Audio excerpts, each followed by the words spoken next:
Kenseth and Ambrose.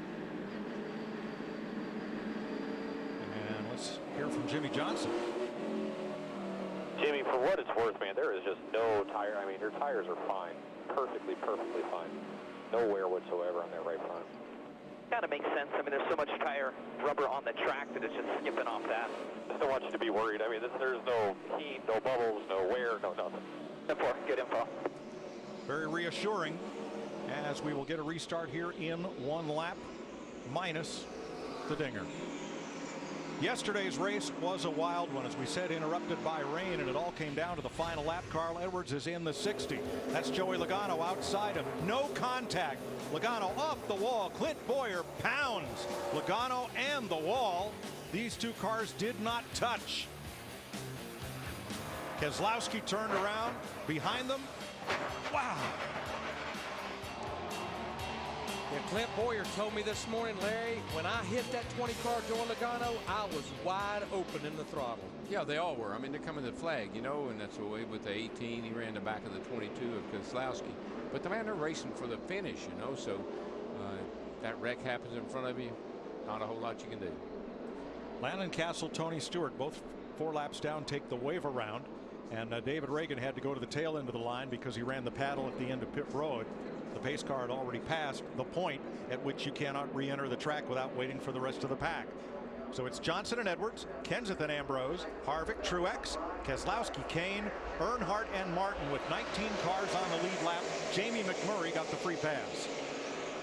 And a speeding penalty on Denny Hamlin drops him to 19th on the restart. He sped at the entrance to pit road. But outside worked good for Jimmy Johnson on that restart, Larry. He got a great jump. And it helped Marcus Ambrose in the 9 car as well, who falls in the 2nd place. Yeah, followed right along behind him. How about Martin Truex up to the top 5 as we crank it up for you on Fox.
Back under full sunshine, Jimmy Johnson leading Marcus Ambrose by 0.3 of a second with Carl Edwards, Matt Kenseth, and Martin Truex, without A.J. Allmendinger, who's in the garage with Matt. Mike, an impressive first quarter of the race for A.J. Allmendinger. Obviously frustrated, A.J. What was amiss with the motor? Any idea? No, we're not sure yet. You know, everybody back in the engine shop, Doug Yates, all the guys, they do a great job, and just this rarely happens. Unfortunately, it happened today. And I don't know, you know, the Best Buy Ford was hooked up. We were fighting a little bit tight, but the track had gotten real slick, and I'd figured it out, and we were running those guys down. Man, it hurts. I want to win so bad for the King, for Best Buy, for everybody. Just sucks. Almost like black ice on the racetrack. Man, it was slick. I mean, it was fun, but it was slick. It was fun. It showed what the drivers had to do. You know, you really had to work the race car, find the lines. I was having a ton of fun. Just we were running them down. Pretty disappointing. You can hear it in his voice, but by the same token, he was having fun while he was out there, and that's important. To walk out of here and say, well, we're having fun, we had a good car, we'll get him next time. And his teammate is in 2nd place.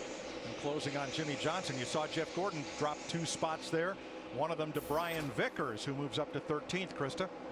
And this was the race, the first race last year that Brian Vickers missed due to those blood clots. He told me, I think Dover will be the race that means the most to me this season. If I can get to that one, I will really feel like I'm over the hump. And they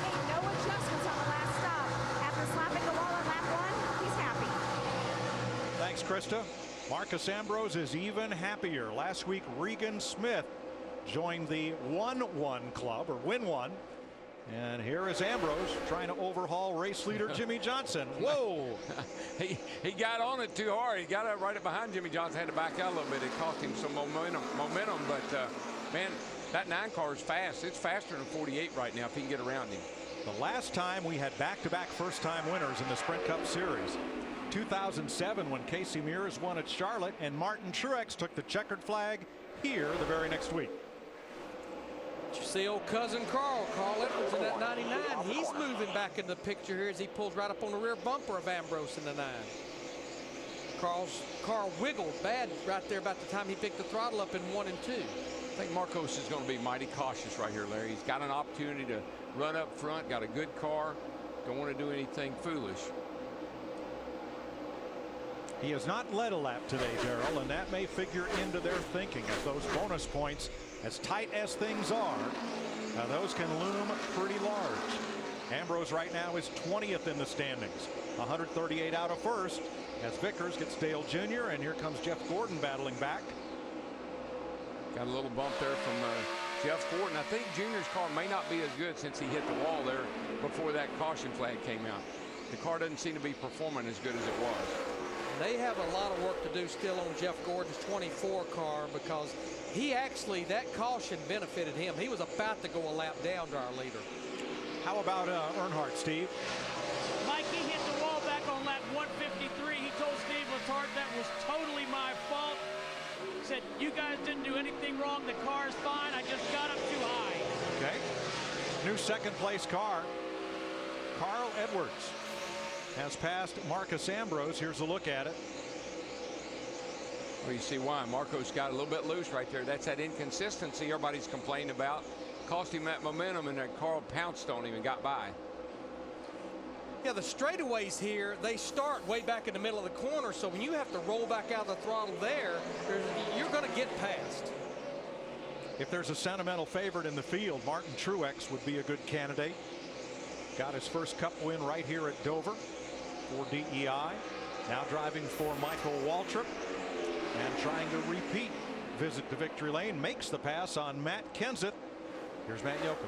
Mike, he has just about seen it all this year with different obstacles, had to try to leap over. Right now, though, the car, I think, on the free side, he looks at this weekend like an opportunity weekend. Yes, it's his home track. He's had success here, but he knows the cars have been fast. They just have to put the full race package together.